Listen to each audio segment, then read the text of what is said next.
Hi, everybody. Welcome to another episode of At the Boundary, the podcast from the Global and National Security Institute at the University of South Florida. I'm Glenn Beckman, Communications Manager at GNSI, here today again to be your host for At the Boundary. Today on the podcast, it's all about our Future Strategist program and the student-led conference they're hosting in a couple of weeks here at USF. It's called the Cyber Frontier Summit. Lily Shores will be here, and she'll be talking with one of the featured speakers at the conference, Joe Blankenship, co-founder and chief data officer at Certus Core. Before we bring them into the studio, however, just a couple of quick notes. Our latest GNSI newsletter drops this week. Featured in the newsletter will be our latest decision brief, a deeper dive into a topic we discussed on the podcast a few weeks ago, the military recruitment crisis. GNSI research fellow Dr. Guido Rossi digs a little more into that crisis and tries to formulate potential answers and solutions for military leaders. If you haven't had the chance to check out the latest episode of our GNSI video series on YouTube, Dr. Mohsen Milani's book talk has become quite the attraction. 32,000 views and counting as he discusses his latest book, Iran's Rise in Rivalry with the U.S. and the Middle East, with GNSI faculty senior fellow Dr. Randy Borum. If you haven't had a chance to look, highly recommend you go over there. We'll drop a link in the show notes. Tomorrow, we're publishing another video episode as GNSI Strategy and Research Manager Dr. Tad Schnoffer sits down with Dr. Maria Snegovaya, a senior fellow at the Europe, Russia, and Eurasia program at CSIS. That's the Center for Strategic and International Studies. Their conversation is a continuation of her appearance at Tampa Summit 5 earlier this month, where we examined the lessons for future conflicts arising from the Russia-Ukraine war. If you don't want to miss any of these episodes, we recommend you subscribe to our channel while you're there. Okay, we told you earlier today in today's podcast, it's all about our Future Strategist program and their upcoming conference, the Cyber Frontier Summit. That conference is scheduled for April 15th at the Marshall Student Center here at USF in Tampa. Our team at GNSI has been helping support the conference, but the students of FSP have been doing all of the heavy lifting, and man, they've built quite an impressive event. On the agenda, panel discussions about AI in cybersecurity operations, zero trust architecture for critical infrastructure, quantum readiness for protecting data, securing the digital economy, the intersection of cyber policy strategy and modern warfare. One of the most compelling and rewarding aspects of this conference is that the students will lead and moderate all of the panel discussions. Then a student research poster event will also be featured during the conference. In addition, GNSI and Cyber Florida Executive Director, retired Marine Corps General Frank McKenzie, will be the keynote speaker. You can see the complete agenda and list of speakers on our website. We'll drop a link to that in the show notes. One of the featured speakers in the Securing the Digital Economy, the Future of Trust and Transactions, will be Joe Blankenship. He's the co-founder and chief data officer at Tampa-based startup Certus Core. It's a software company started by veterans dedicated to changing the way people and machines interact with data. Let's bring him into the studio now, along with Lily Shores, an officer with the GNSI Future Strategist program and one of the primary planners for this upcoming conference. She's working towards her undergraduate degree in international studies at USF and is an aspiring national security professional. I'll hand it over now to Lily.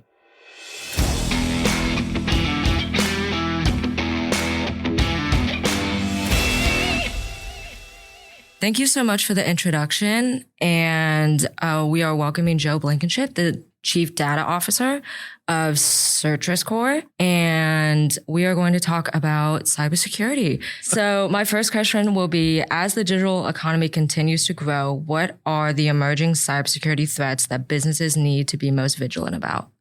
Oh, man, this is a really good question and a really good topic for discussion, especially in 2025 going to 2026. It's 2 years into the Gen AI trend, and it's only going to be moving forward with more speed moving the coming year. So I would say that when it comes to digital economy, specifically businesses, cybersecurity threats that we have to worry about, it's the same old, it's human vectors. They're going to be the biggest things, malware, phishing, ransomware. It's systems in terms of just their resiliency against cyber threats have become much better, but it's still, people clicking on the wrong things and getting into the wrong spaces, looking at the wrong sites. They're going to be persistently the main vectors through which, threats occur. And once again, there are no easy solutions to that, especially since AI is getting better at generating automated responses and getting these AI agents in the loop where they are presenting more new paradigms, essentially, in how people are going to be engaging with AI and how they can be tricked by them. So there are plenty of examples of, cybersecurity firms taking big leaps with AI to figure out what the best placement is for them. ReallyQuest is a local company. They're doing that right now. But once again, it's early days. It's, roughly 2 to 3 years into GenAI, LLMs, their utilization. And we're still trying to find out the best paradigms through which we can actually use these systems to help counter bad actors, black hats, malicious software. AI has presented new paradigms in how malware is generated. Ransomware is being, coded and deployed.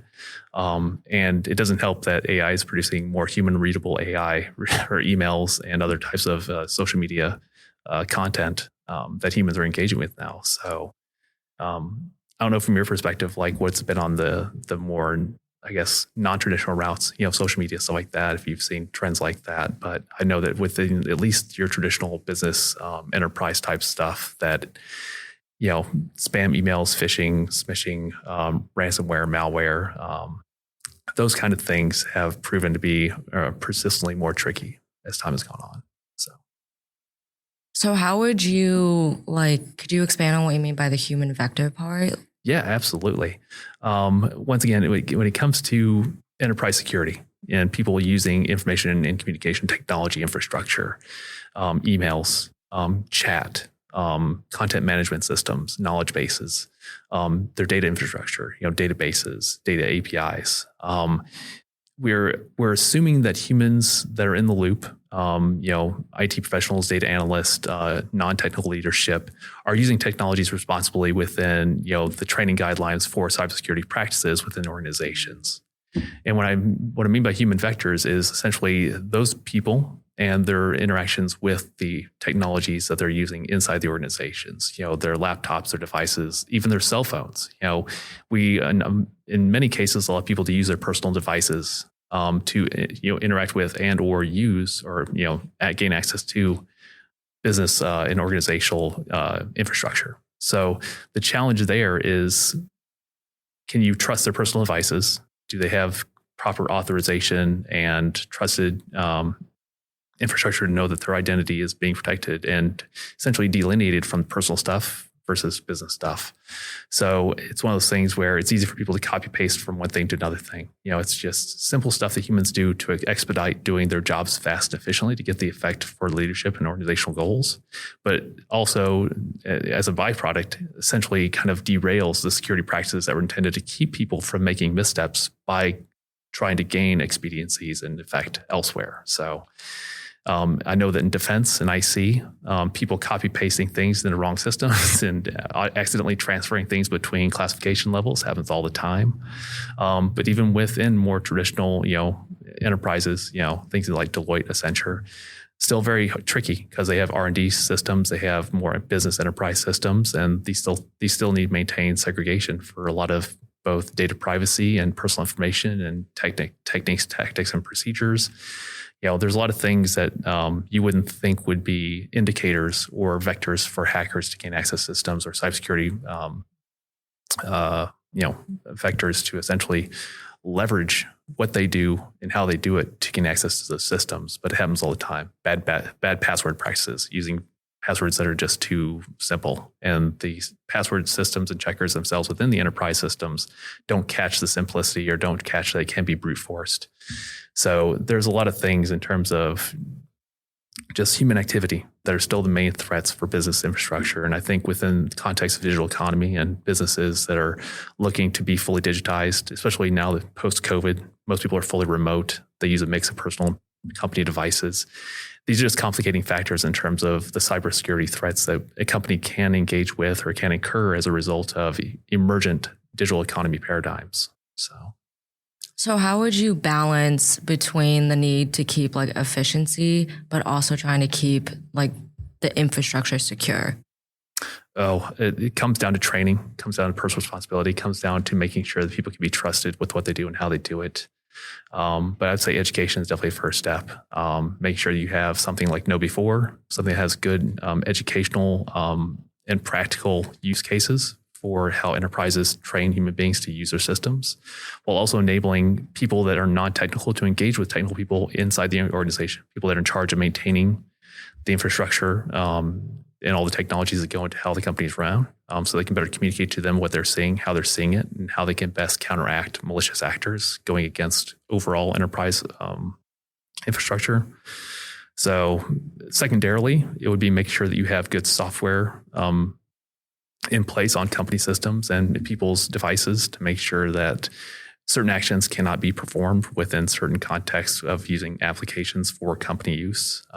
That way you're kind of helping keep separate personal and professional type activities on devices that you might be using a personal device. So that'd be the second part. The other part is, leveraging AI.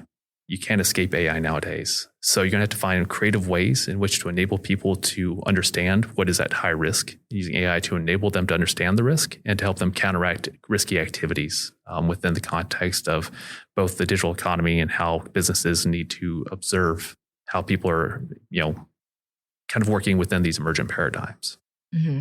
So there is a lot of concerns between like AI, and a lot of people are actually scared to use it. So how would you introduce the use of AI to someone who is more cautious about implementing that in their like personal life or their work? Oh, start with the basics. AI is not threatening. It's not anything that is, it's not Skynet. We're not battling Terminators here. It's these are NLP algorithms that are very nuanced and trained on a lot of data to produce a very good effect. Human reader responses, good prompt engineering. But yeah, it's starting with basics, starting with like a focus on what they do and how they do it. What are their business goals? What's the vision and mission there? How does AI enable those gaps, that mission and vision goals that humans can't? Or how can human activities be enabled better through AI? So I would, start small, start with practical effects. You don't need to, conquer the world in one day with AI. It's one of those things where it's going to be an incremental and gradual process for organizations to both learn about what it is and how it can be best leveraged to effect within their organizations. And then couldn't AI also be used to attack cybersecurity systems? Oh, absolutely. It already has, to my knowledge. The ability for people to prompt out malware and other bad scripts from AI access points, things like ChatGPT, like even things like Anthropic. It's like Claude has been really fine-tuned to be a very safe LLM and a very safe AI. But even with that, you can use prompt engineering to essentially trick these things into telling you how exactly to produce these malicious things that could be used to break people's security practices. Like I said, malware and ransomware are just two examples of scripts that could be generated from these LLMs and deployed within a matter of minutes if they wanted to. It's one of those things where I think it's twofold. It's one on the ability of human beings to interact with these things in an ethical manner, but also a heavy lift on the ChatGPTs and the Facebooks and the Anthropics of the world to really constrain what those foundation models do and how people can leverage those foundation models within ethical boundaries of utilization without keeping them from being innovative and creative with those LLMs at the same time. And which is it's like I said, early days. So there are no good answers to that yet. True. So when it comes to like protection, as you said, how would like blockchain technology be integrated into cybersecurity solutions to protect the digital economy? And like, what are some specific sectors where it has already shown promising results? Oh man, once again, good questions. I would say just initially, blockchain and decentralized technology very large. Keep in mind, blockchain technologies are an ensemble of a bunch of different technologies smushed together for an effect. But I would say the two big things that I would think of right off the top of my head would be data protection and transaction verification. I think those two things have been shown to be viable and very useful in the context of decentralized technologies like blockchain technologies in more conventional and traditional business use cases. specifically, two sectors I think have benefited or are going to benefit probably most from this are going to be your supply chain management and vendor due diligence.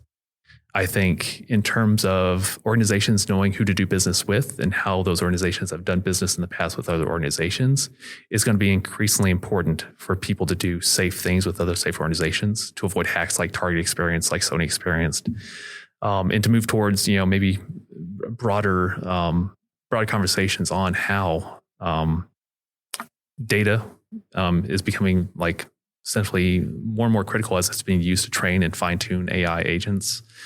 But also how just basic digital economy practices, I buy this, it was spent here, they're tracking these transactions, and better solidifying a chain of responsibility and a chain of provenance and lineage on what is happening inside the digital economy and how blockchain helps you best preserve that canonical knowledge and protect against malfeasance within those transactions over time, people going back there and changing records and so forth. So, but I would say with supply management as well, we can see with, and I guess this kind of leads into the regulatory stuff as well, that nation state actors, governments around the world, they're leveraging things like sanctions, like tariffs and stuff like that.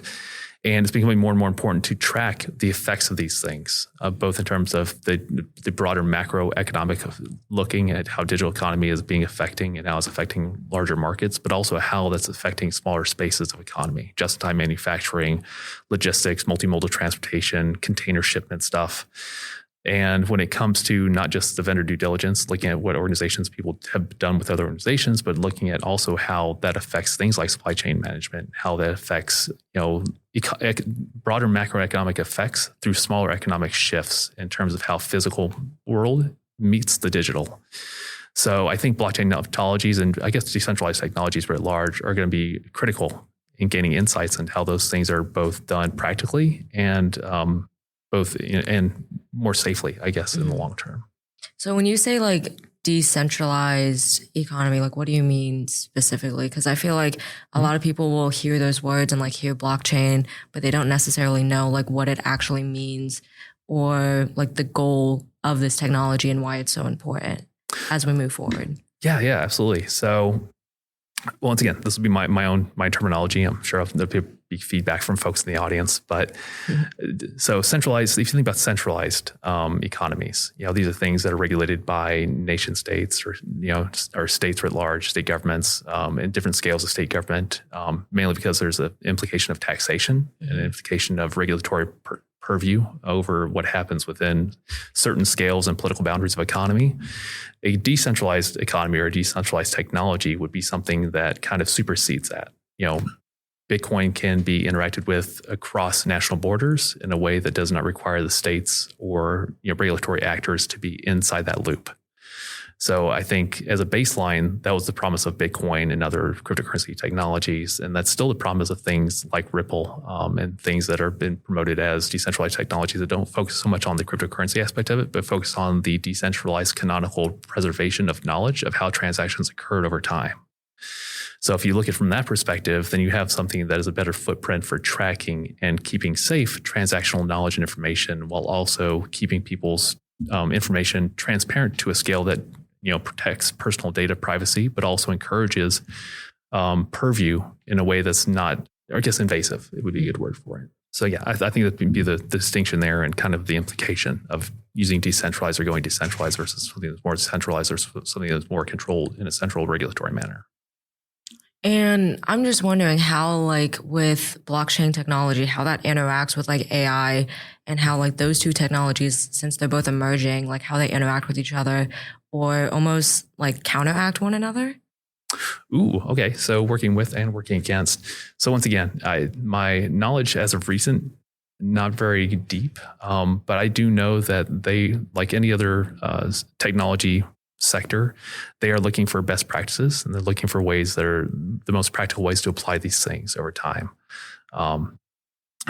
In application spaces where it's more about the cryptocurrency, more about leveraging the digital economy aspects of it, I think it has been more minimal in the fact that they use it for the same thing that most people use in those, at least from the technologist standpoint. It's co-piloting of code and producing stuff like, decentralized contracts, but also summarization, understanding broader effects within those ecosystems and how people can, from a non-technical perspective, can better engage with the more technical aspects of those economies and those communities of practice. So, but against, I would say, I think it'd be people running too fast to a finish line with the assumption that AI is going to stop or bridge a technological gap that still has no clear answer from a human perspective. And then people rush to do something with an LLM or an AI agent or something like that, which only further complicates the initial challenge. And I would say as just a segue of that, at least from my personal experience of building technologies that enable better artificial intelligence and better generative AI, better LLM utilization, I think there's a presupposition with most customers in that space that AI is going to magically solve some kind of problem that they don't have a clear way to contextualize themselves. Like within an organization, whether it's an NGO, a nonprofit, a for-business organization, or a digital economic segment writ large, if an organization cannot clearly describe or contextualize an issue within their vision, mission, goals, or they have no way to clearly connect an objective they have to a practical methodology through which that objective can be realized, an AI agent won't really help with that. It will from an initial prompting point of like, hey, what do I do? It can give you general like lay of the land of topically based on semantics and syntax, like what you're kind of looking for. But the due diligence is still on the human being to bring the technology and the practical aspect of what they want to do and how they want to do it to the table. You can't really depend on AI to do that for you.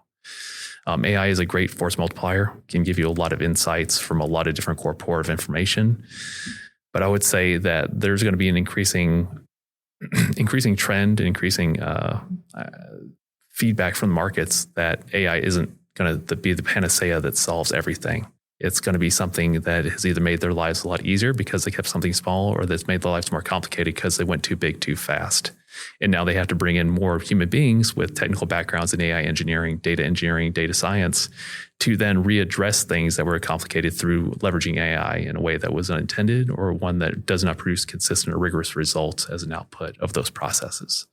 So once again, still early days. I think we'll see a lot of feedback, especially moving from 2025 to 2026, because it seems like this year people are now realizing like, okay, LLMs do have a lot of limitations. Things, they require a lot of fine tuning, a lot of graph rag processes to better train these foundational models with your information to make your responses more fruitful. So we're getting to a point where having the ocean isn't enough. You just need a little tiny pond of your specific knowledge to help you better direct knowledge to your solutions. So hope that answered the question. I think it did. There were some like technical words I didn't necessarily understand. So when you say like LMNs, like what are you referring to? LLM or large language model. Okay. So something like ChatGPT from OpenAI, that API gives you access to a large language model. Mm-hmm. Essentially, it's a next word prediction model, based in natural language processing algorithms to help you essentially give it a prompt, and it gives you the most human response based on an next word prediction. Mm-hmm. So now, once again, there's a lot of varieties of those things that are also open source models. So Llama from Facebook, they have an open source model where you can download it and build it yourself. There are ones that are privately owned, like ChatGPT, and I believe Claude from Anthropic is still closed sourced. I have to look into that, but yeah, large language models are. Some people talk about AI nowadays. They're talking about large language models. Okay, and then there was a point that you brought in where, like you have to bring in more people that have like a technically trained background, but wouldn't that also open up more like human error mistakes and mm-hmm. how those mistakes could be training AI, mm-hmm. and like how that all connects in, like how bringing in more humans to train AI could also open it to having more human error within the AI.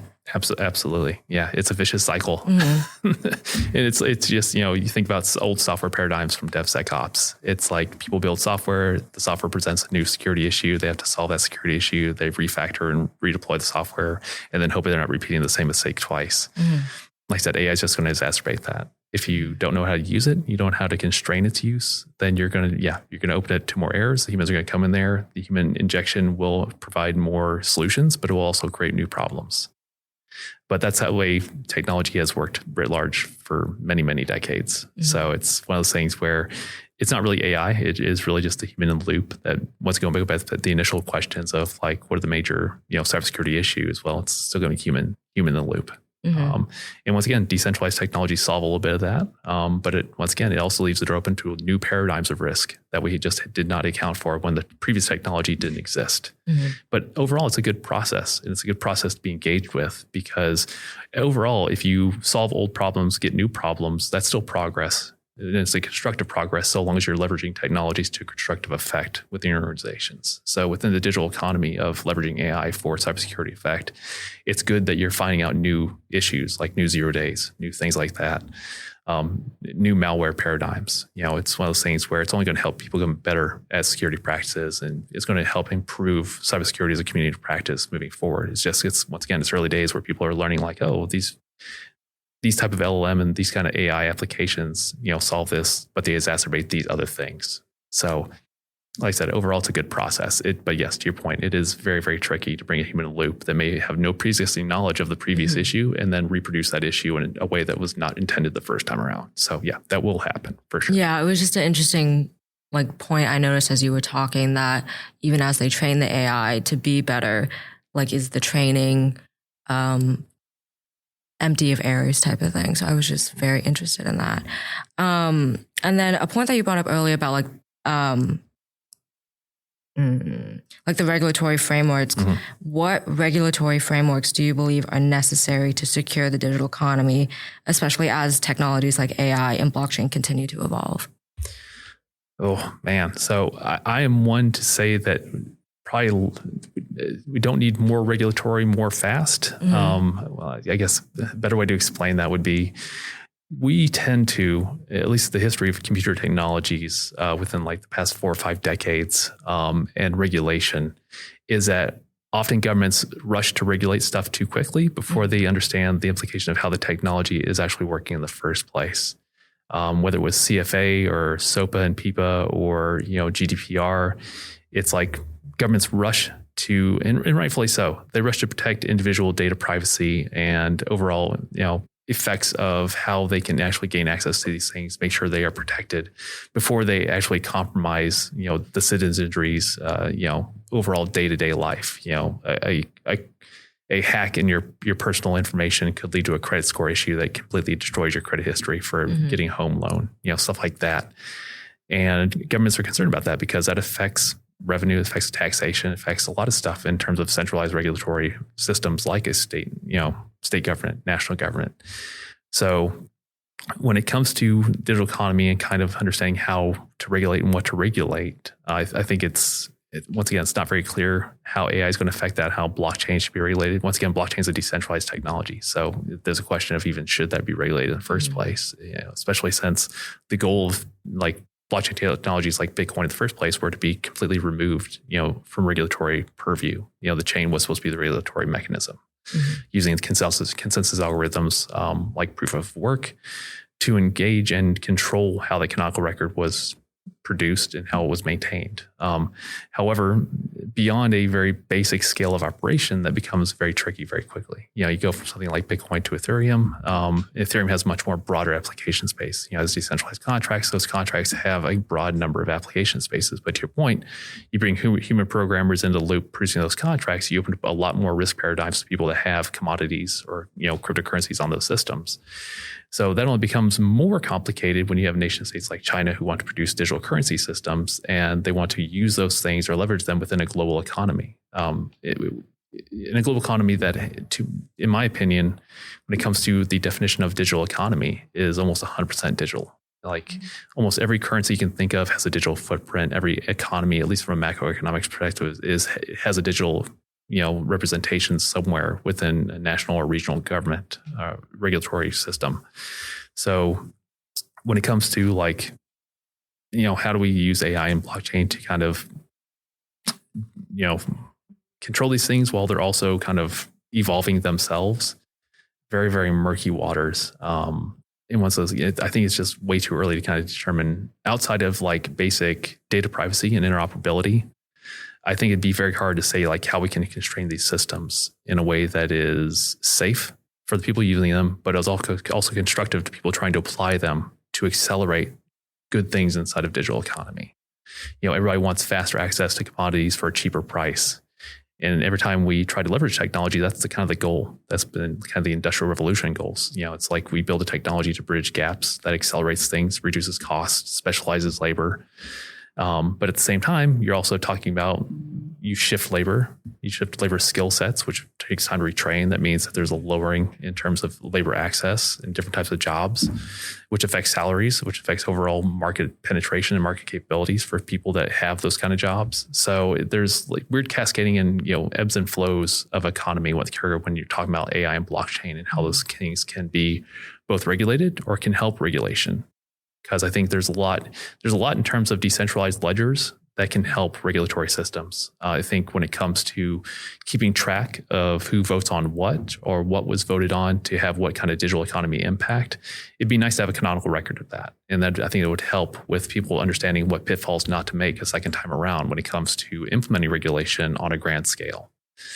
So I think with that plus AI and AI giving people more generalized layman access to much highly technical language, legalese inside regulatory systems, I think that's another benefit of AI in terms of regulation and how we can better engage with regulatory processes. I think the average citizen in most countries have really bad issues with not getting a good enough access to people that represent them in government and understanding what they're doing and how what they're doing is affecting them individually. I think that's something that AI in terms of regulation and access to regulation can really help, because AI can give you like the one paragraph, simple answer to things and really kind of help you better become an engaged citizen, I think. But I'll do it in a way that helps you with data privacy, helps you with better integrating your concerns into a broader conversation as well. So there are those intrinsic interstitial spaces that blockchain and AI also help with, that aren't immediately clear when people are talking about regulating these technologies and kind of keeping them safe so that people don't kind of like run too fast, too far with these things and break a lot of things.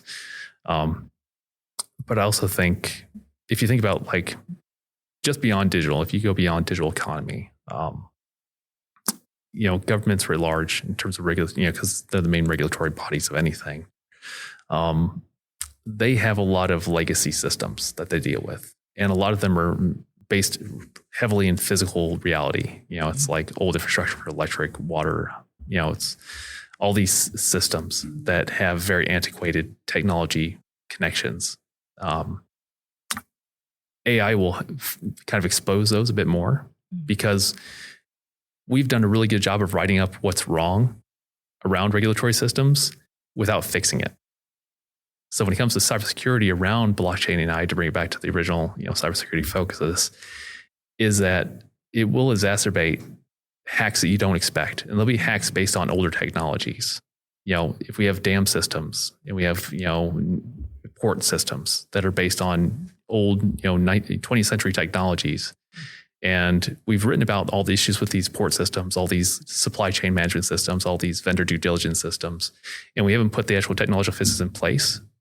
AI is going to expose what we definitely know we have gaps in, but have no solutions for them, which means we're in a race essentially with bad actors in the cybersecurity space to fix these things, because AI is really helping them more than it's helping us at this point. But there's also opportunity there for us to find those things first and really address them and actually produce good regulatory artifacts, laws, stuff like that help us bridge those gaps and fix those issues. So once again, it's one of those things where with AI, decentralized technologies, it's just kind of really ramping up people's awareness of things that we have really neglected over time. And I think it to me, it's hopeful because it does give you a chance to really fix things. So.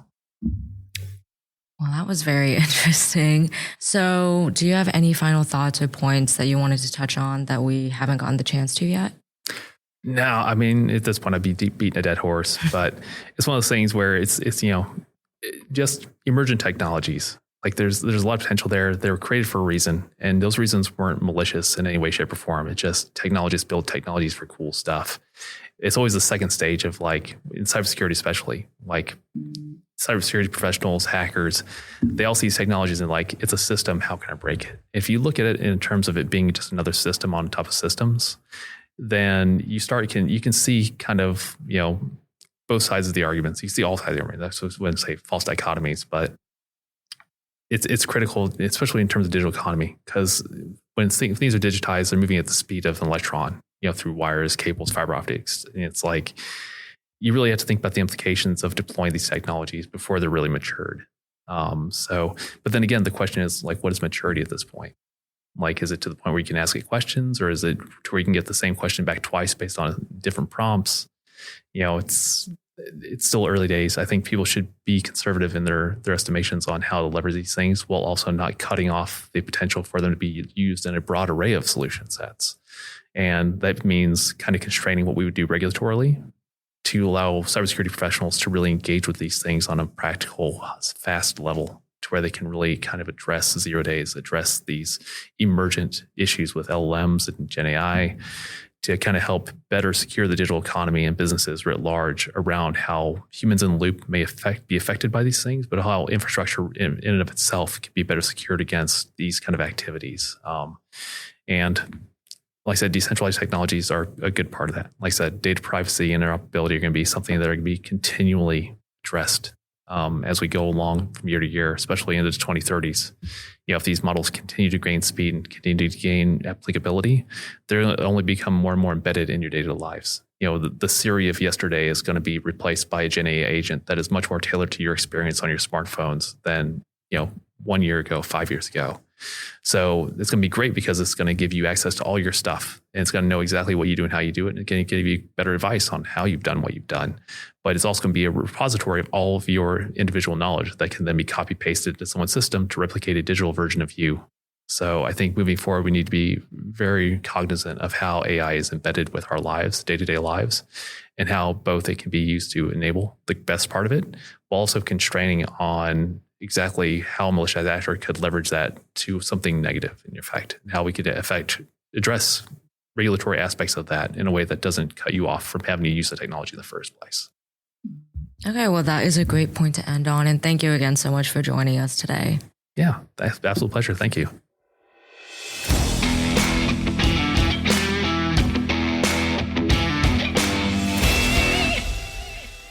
There you have it. A conversation between Lily Shores of our GNSI Future Strategist program and Joe Blankenship, co-founder and chief data officer at Certus Core, a Tampa-based startup. A special thanks to both of our guests today, and we're really looking forward to hearing more from Joe at the upcoming Cyber Frontier Summit, a student-led conference on the Tampa campus of USF on April 15th. There's no cost to attend, but registration is required. You can find more info in the show notes. Next week on At the Boundary, our special guest will be Dr. Zachary Selden. He's currently an associate professor at the University of Florida. Previously, he was the director of Defense and Security Committee of the NATO Parliamentary Assembly and the author of a book called Economic Sanctions as Instruments of American Foreign Policy. That book will be the primary focus of our conversation with him next week on the podcast. Thanks for listening today. If you like the podcast, please share with your colleagues in your network. You can follow GNSI on our LinkedIn and X accounts at USF_GNSI. And check out our website as well, usf.edu/GNSI, where you can also subscribe to our monthly newsletter.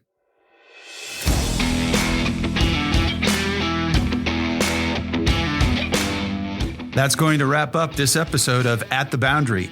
Each new episode will feature global and national security issues we found to be worthy of attention and discussion. I'm Glenn Beckman. Thanks for listening today. We'll see you next week at the Boundary.